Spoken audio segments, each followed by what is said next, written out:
बदलना ये हाल जरूरी है, परिवर्तन फिलहाल जरूरी है।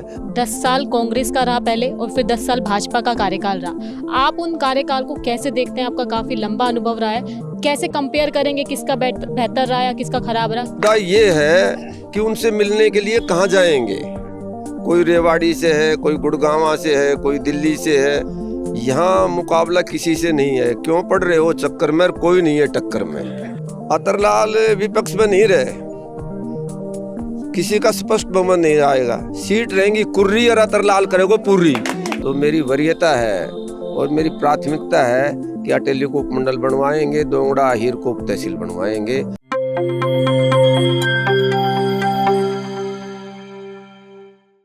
नमस्कार, मैं हूं शैली शर्मा और आप देख रहे हैं जेपी हरियाणा। दोस्तों, आज हमारे साथ है इनेलो बीएसपी के कैंडिडेट जो अटेली से उम्मीदवार है, ठाकुर अतरलाल जी। सर, सबसे पहले आपका स्वागत है। मैं आपके चैनल का बहुत धन्यवाद करता हूं और सामाजिक सरोकारों को लेकर के जो आपका चैनल जनहित में कार्य कर रहा है उसका बार बार धन्यवाद करता हूं।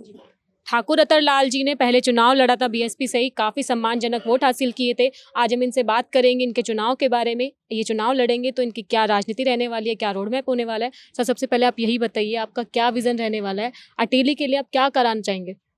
अटेली सबसे बड़ा इलाका है, सबसे बड़ा विधानसभा क्षेत्र है और सबसे ज़्यादा पिछड़ा इलाका है ये। तो इसमें हम सबसे पहले तो उपमंडल की सारी शर्तें पूरी करता है अटेली। और 15 साल से अटेली के लोग बाट जो रहे हैं कि हमारा उपमंडल बने, सब डिवीज़न बने और यहाँ विकास की गंगा बहे। तो किसी भी विधायक ने ऐसा नहीं किया कि ये उपमंडल बनता। तो मेरी वरीयता है और मेरी प्राथमिकता है कि अटेली को उपमंडल बनवाएंगे, दोंगड़ा हीर को उप तहसील बनवाएंगे और यहाँ इंटरनेशनल स्टाइल का खेल स्टेडियम बनवाएंगे, मल्टीपर्पज़ खेल स्टेडियम बनवाएंगे। और किसी भी इलाके की तरक्की 3 चीज़ों से होती है। युवाओं के रोजगार से होती है। तो खेल, शिक्षा और रोजगार पर विशेष ध्यान देंगे। 10 साल कांग्रेस का रहा पहले और फिर 10 साल भाजपा का कार्यकाल रहा। आप उन कार्यकाल को कैसे देखते हैं? आपका काफी लंबा अनुभव रहा है, कैसे कंपेयर करेंगे किसका बेहतर रहा या किसका खराब रहा, जरा बताइए। मुद्दा बेहतर का नहीं है। मुद्दा ये है कि जिन लोगों ने 20 साल से काम किया, अगर वो काम करते तो ये हालत नहीं होता हमारा। तो बहुत ही दयनीय दिशा में अटेली को उन लोगों ने पहुंचा दिया है और अब अटेली की जनता जाग चुकी है। और मुझे नाज है अपने अटेली की जनता पर, अटेली के जनता जनार्दन पर। उन्होंने बहुमत से अतरलाल को जिताने का एक संकल्प लिया हुआ है। तो मैं बहुत अपनी इलाके पर नाज करता हूँ। आपके सामने बीजेपी से रांधाजीत सिंह की बेटी आरती राव है, कांग्रेस से अनीता यादव है और भी कई कैंडिडेट है। किससे मुकाबला देख रहे हैं अपना? यहाँ मुकाबला किसी से नहीं है। क्यों पड़ रहे हो चक्कर में? कोई नहीं है टक्कर में। क्योंकि मुद्दा ये है कि उनसे मिलने के लिए कहाँ जाएंगे। कोई रेवाड़ी से है, कोई गुड़गांव से है, कोई दिल्ली से है। तो लोग ये ठान लिया कि भाई घोड़ों से ये निकासी पर मतलब फिर तो से आइए। तो ये तो फिर तो से आइए वाली उसमें स्थिति में है जो हमारे मुकाबले में है। तो लोगों ने उनको रिजेक्ट कर दिया है और 5 तारीख को बटन दबा करके वो रिजेक्ट कर देंगे। ठाकुर अतरलाल के सामने काफ़ी बड़े और पुराने चेहरे हैं। मैं ये जानना चाहती हूँ कि आपको क्यों चुना जाए, क्यों आपको विधायक बना जाए, इसकी आप क्या खूबी रही है, इसके बारे में बताइए। क्योंकि जनता बदलाव चाहती है। बदलना ये हाल जरूरी है, परिवर्तन फिलहाल जरूरी है और खुशहाल अटेली के लिए विधायक अतरलाल जरूरी है। खुशहाल अटेली के लिए लोग अतरलाल को चुनेंगे। विधानसभा की तरक्की और विकास के लिए लोग अतरलाल को चुनेंगे और दुख सुख का भागी के लिए अतरलाल को चुनेंगे। और जनता में आस्था है कि भाई जनता के समस्याओं के तूफान के आगे कोई अड़ा रहता है और खड़ा रहता है तो वो अतरलाल है। तो मैं अपनी जनता को बहुत धन्यवाद करता हूं कि एक तरफा लहर अतरलाल की चला रखी है। आपके विरोधी प्रचार कर रहे हैं कि आप विपक्ष में रहेंगे। मान लीजिए आप एमएलए बन भी जाते हैं तो आप विपक्ष में रहेंगे, कांग्रेस या भाजपा की सरकार आ सकती है। तो आप अपने डेवलपमेंट के काम कैसे कराएंगे, उन सवालों का जवाब कैसे देंगे?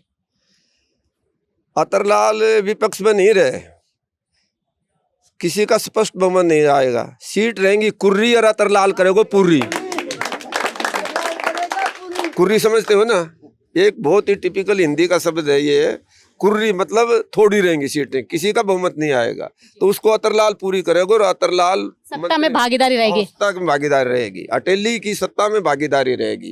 जी। मुख्यमंत्री तारो होगो, इन लोगों को मुख्यमंत्री होगो, और जो हमेशा मतलब अटेली के लिए व्यवस्थित रहे, मौजूद रहे, ऐसा मतलब। अब हमारे दर्शकों को अपने बारे में बता दीजिए, आप राजनीति में कब आए, कैसे आपका राजनीति में जुड़ना हुआ और कौन आपके राजनीतिक गुरु रहे हैं?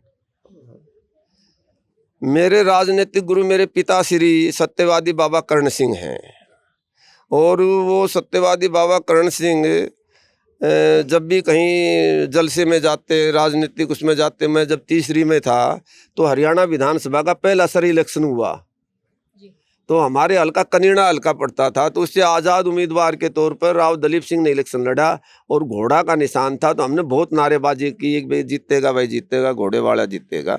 तो मैंने गांव के हाई स्कूल से, अपने गांव के हाई स्कूल से मैट्रिक किया सर, और जनता कॉलेज से मैंने ग्रेजुएशन किया।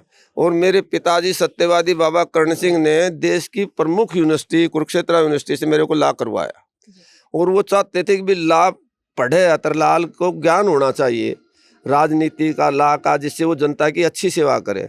और मेरे को फिर 9-10 साल उन्होंने हाई कोर्ट में प्रैक्टिस करवाया। वहाँ से मैंने ये जाना कि भाई अटेली की जनता परेशान है, महेंद्रगढ़ की जनता परेशान है, इसके साथ भेदभाव हो रहा है।